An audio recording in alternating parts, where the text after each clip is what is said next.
ان کے بعض رشتے ایسے ہوتے ہیں جو محرم ہوتے ہیں، بعض ایسے ہوتے ہیں جو غیر محرم ہوتے ہیں۔ غیر محرم سے پردہ کرنے کا حکم ہے۔ محرم رشتے ایسے ہوتے ہیں کہ ان کے سامنے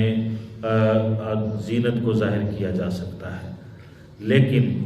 محرم رشتوں کے اندر صرف شوہر ایک ایسا رشتہ ہے کہ جس کے سامنے عورت اپنا سطر بھی کھول لے تو کوئی حرج نہیں ہے، اور مرد عورت کے سطر کو دیکھ سکتا ہے۔ اسی طریقے سے عورت بیوی ہے، اپنے شوہر کے سطر کو دیکھ سکتی ہے، اور اس کی اجازت ہے شرعاً۔ باقی یہ کہ حضور صلی اللہ علیہ وسلم کے اور حضرت اما عائشہ رضی اللہ عنہا کے بارے میں حدیث پاک کے اندر آتا ہے، حضرت اما جان فرماتے ہیں کہ کبھی بھی زندگی بھر حضور صلی اللہ علیہ وسلم نے میری شرمگاہ کو نہیں دیکھا، اور میں نے کبھی زندگی میں حضور صلی اللہ علیہ وسلم کی شرمگاہ کو نہیں دیکھا۔ مطلب یہ کہ اگرچہ اجازت ہے لیکن اچھا پھر بھی نہیں،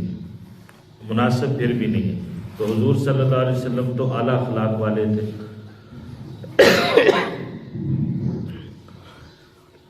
اب جب رشتے دو طرح کے ہو گئے، محرم اور غیر محرم، تو غیر محرم چونکہ بہت زیادہ ہے، مثال کے طور پر 100 کی گنتی ہو تو تھوڑے رشتے محرم ہوں، زیادہ رشتے غیر محرم ہوں، تو تھوڑوں کا ذکر کر کے یہ بتا دیا جاتا ہے اس کے علاوہ جتنے بھی ہیں ان سے بچنا ہے۔ تو وہ تھوڑے رشتے کون کون سے ہیں؟ اللہ پاک ارشاد فرماتے ہیں لا یبدین زینتہن الا لبعولتہن۔ بعولہ شوہر کو کہتے ہیں کہ عورتیں اپنی زینت کو ظاہر نہیں کر سکتی مگر اپنے شوہروں کے سامنے، اپنے جو ان کے شوہر ہیں تو ان کے سامنے وہ اپنی زینت کو ظاہر کر سکتی ہیں۔ او آبائہن، یہاں ایک اصول سمجھ لیں، جس عورت کے ساتھ مرد کا نکاح ہو گیا یا جس مرد کے ساتھ عورت کا نکاح ہو گیا، اب ان دونوں کے اصول اور فروع ایک دوسرے پر ہمیشہ کے لیے حرام ہو گئے، ہمیشہ کے لیے۔ اصول اور فروع کس کو کہتے ہیں؟ اصول کہتے ہیں یعنی کہ باپ دادا پردادا لکڑ دادا اوپر تک، اور فروع کہتے ہیں نیچے سے، یعنی شاخیں، بیٹا، بیٹے کا بیٹا، پھر پوتا، پھر سارا نیچے تک، تو ان کو اصول اور فروع کہتے ہیں۔ تو اگر کسی عورت کا مرد کے ساتھ نکاح ہوا تو اس مرد کے اصول اور فروع یہ سارے اس عورت پر حرام ہو گئے، اور اسی طریقے سے کسی مرد کا عورت کے ساتھ نکاح ہوا تو اس کے باپ دادا اور اس کی اولاد سے نیچے تک سارا کچھ اس مرد کے اوپر حرام ہو گیا۔ تو یہ تو ہے نکاح۔ اگر کسی آدمی نے شہوت کے ساتھ، بالغ مرد نے کسی غیر محرم عورت کو چھو لیا تو اب اس عورت کے اصول اور فروع اس کے اوپر حرام ہو گئے، اور یہ فطری مسئلہ ہے۔ اور اگر کسی عورت نے مرد کو یعنی کہ چھو لیا تو دونوں میں سے کسی کو بھی شہوت آئی، دونوں کے اصول اور فروع ایک دوسرے پر حرام ہو جائے گا۔ اسی پر وہ کل مسئلہ بتایا تھا کہ اگر یعنی کہ سگی خالہ ہے، پھوپھی ہے، ابھی آج کے درس میں آگے ان سے پردہ نہیں ہے، لیکن کیا کہتے ہیں فتنے کا دور ہے اور قرب قیامت کا دور ہے، تو اگر بالفرض کسی ایک بہو اپنے سسر کے پاؤں دبا رہی ہے، بہو کو یا سسر کو، دونوں میں سے کسی کو بھی شہوت آ گئی، اب یہ عورت اپنے شوہر کے لیے ہمیشہ کے لیے حرام ہو، نکاح ٹوٹ گیا۔ تو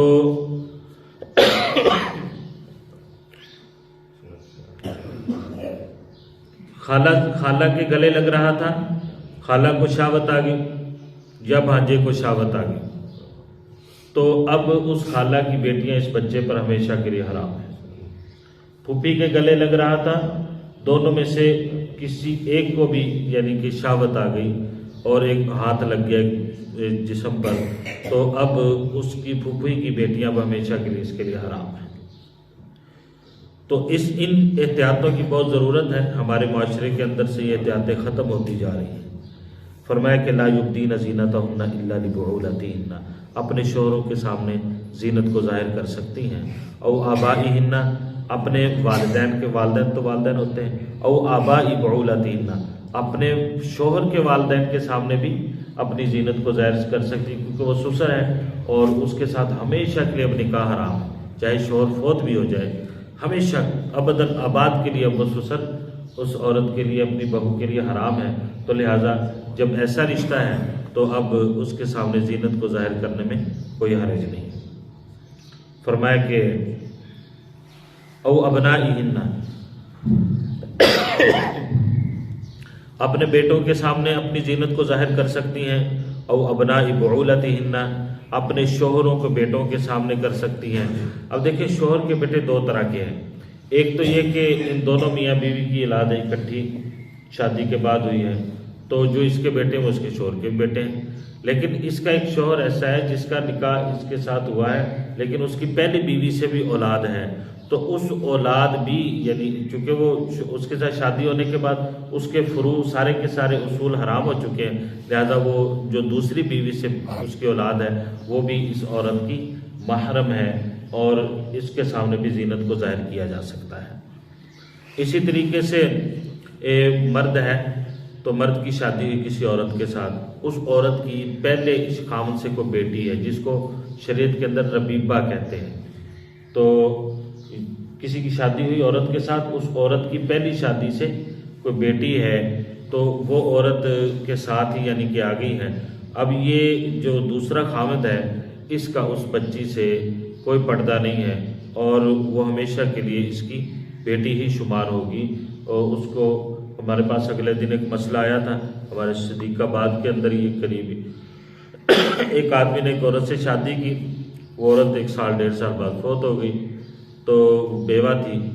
تو بیوہ سے شادی کی تھی۔ اب وہ بیوہ تو فوت ہو گئی، آدمی پیسے والا تھا، دبئی رہتا تھا،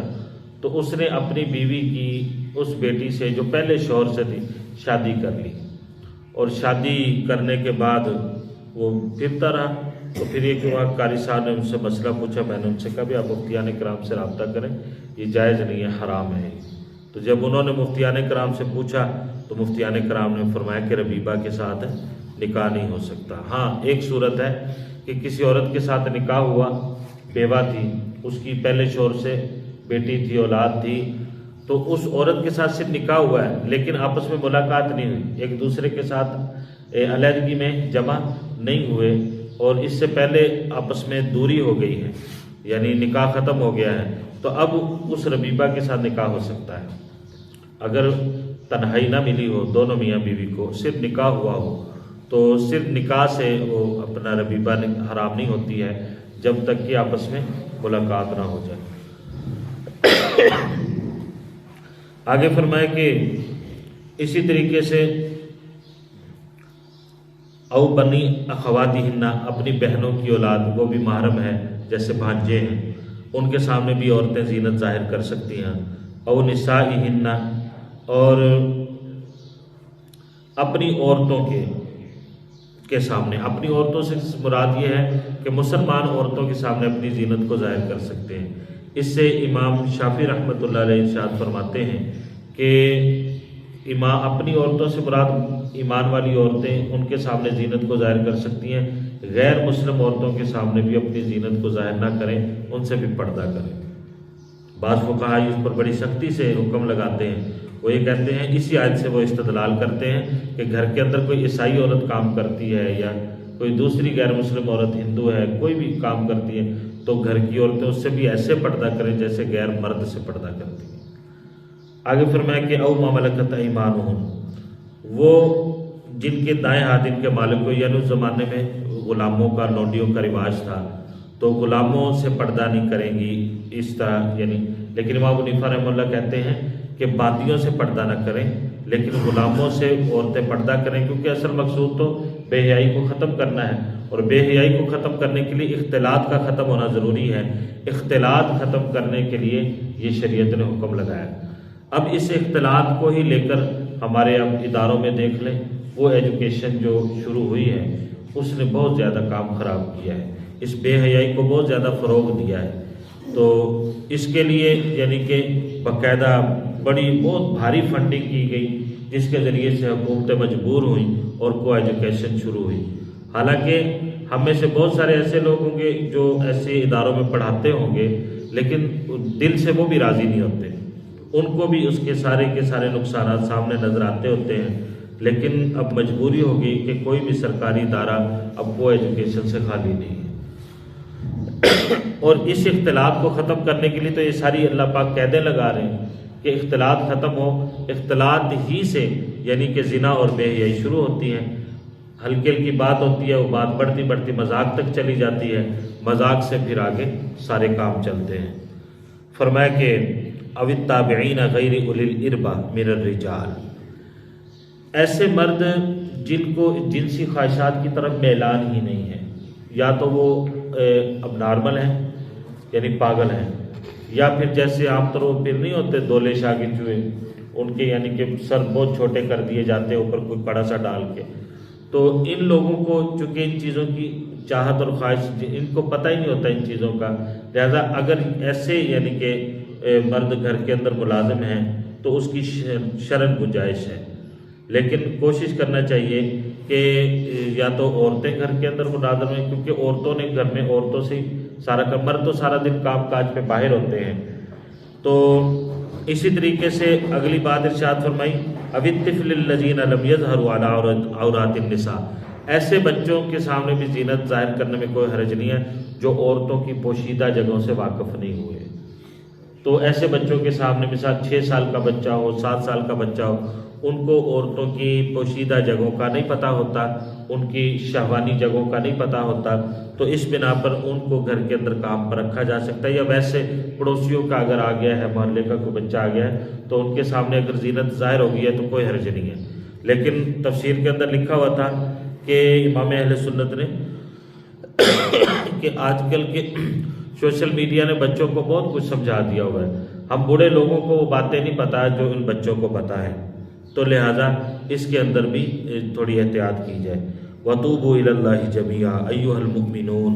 تم سارے کے سارے اللہ سے توبہ کرو، جو پیچھے گزر چکا، جو غلطیاں کوتاہیاں ہو چکی ہیں اس پر اللہ سے توبہ کرو. اب اللہ نے جو یہ قیدیں لگائی ہیں کس سے کے سامنے زینت ظاہر کرنی ہے، کس کے سامنے نہیں کرنی،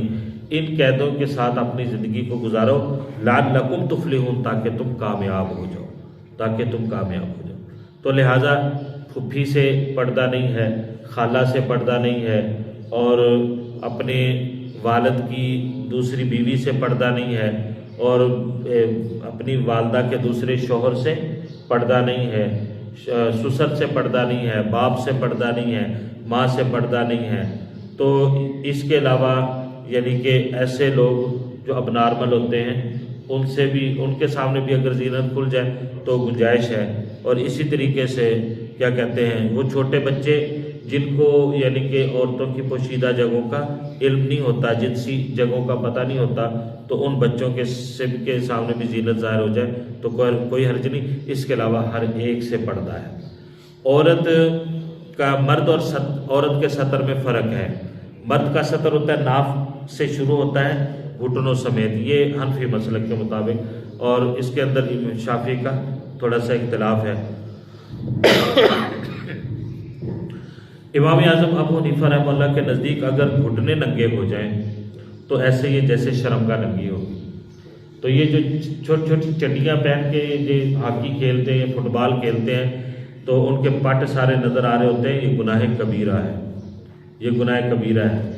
اور اس کی شرعاً اجازت نہیں. اور جو آدمی اپنے گھر کے اندر یعنی اس حالت میں پھرتا ہے اپنی بہنوں کے سامنے، اپنی والدہ کے سامنے، اس کو شرم آنی چاہیے ایسا کرنے پر.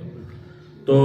اسی طریقے سے اور جب مردوں کا اس قدر یعنی کہ وہ ہے تو عورتوں کا کچھے پہن کر کھیلنا یہ تو یعنی کہ بہت ہی زیادہ یعنی کہ کبیح اور برا، اور شریعت کے اندر حد درجے تک یہ غصے کی بات ہے. تو مردوں کا جو سطر ہے وہ یعنی کہ ناف کے نیچے سے لے کر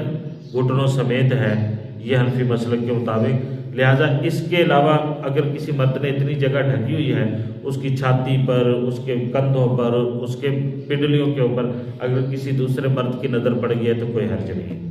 لیکن ناف سے لے کر گھٹنوں تک پٹ کو دیکھنا بھی دوسرے مرد کے، اب مرد کے لیے حرام ہے، مرد نہیں دیکھ سکتا. ہاں ڈاکٹر اگر مجبوری ہے تو اس نے علاج کرنا ہے تو وہ دیکھ سکتا ہے. تو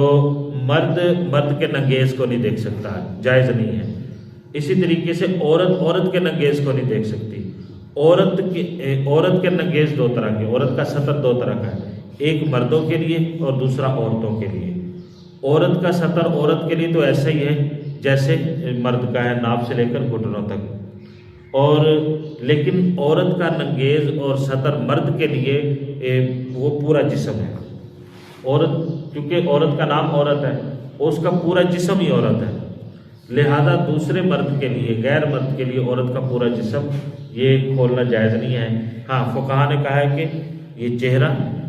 اس کی گنجائش ہے، ہتھیلیوں کی گنجائش ہے، اور بعض امام شافعی رحمۃ اللہ علیہ نے پیروں کی بھی گنجائش رکھی ہے، لیکن زیادہ تر فقہا یہ کہتے ہیں کہ چہرہ اور ہتھیلیوں کی گنجائش ہے غیر مردوں کے سامنے۔ ہاں اس کے اندر یعنی کہ کچھ فقہا نے یہ در مختار ہے، یہ فتاوی شامی ہے، یہ بڑے بڑے جو فتاوی ہیں ان کے اندر یہ لکھا ہے کہ جوان عورت اپنے چہرے کا بھی پردہ کرے، کیونکہ اس میں بھی فتنے کا خطرہ ہے،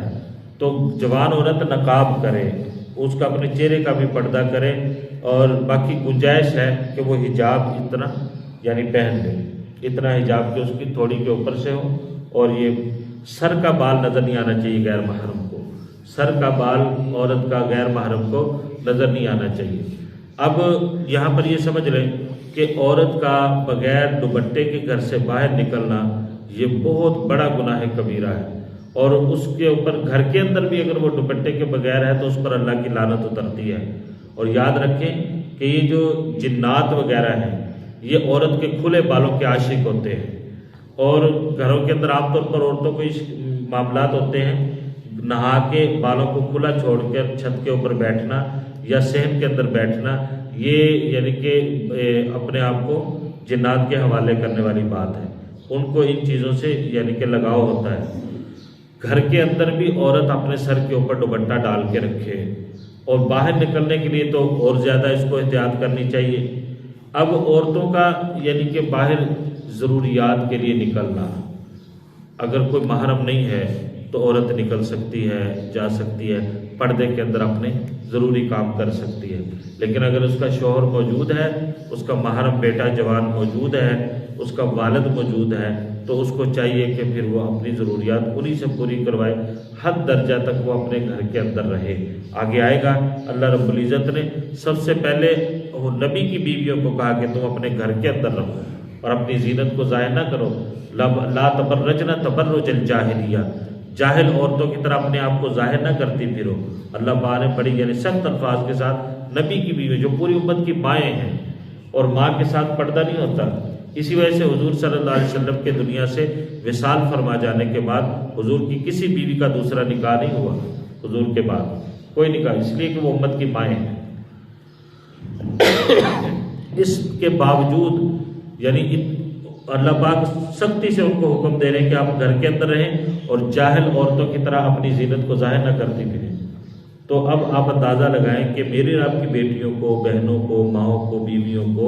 کس قدر سختی سے حکم ہے کہ وہ گھر کے اندر بیٹھیں، الا یہ کہ وہ درباروں پر جاتی پھریں، اور وہاں پر جا کر یعنی کہ یہ بعض دفعہ یہ 15 شعبان آ رہا ہے، یا یعنی کہ بعض مخصوص دن ہوتے ہیں، 10 محرم کا دن ہوتا ہے، یا عورتیں قبرستانوں میں جاتی ہیں، حالانکہ عورت کا اپنی باپ کے قبر کے اوپر جانے کی بھی عورت کو اجازت نہیں ہے۔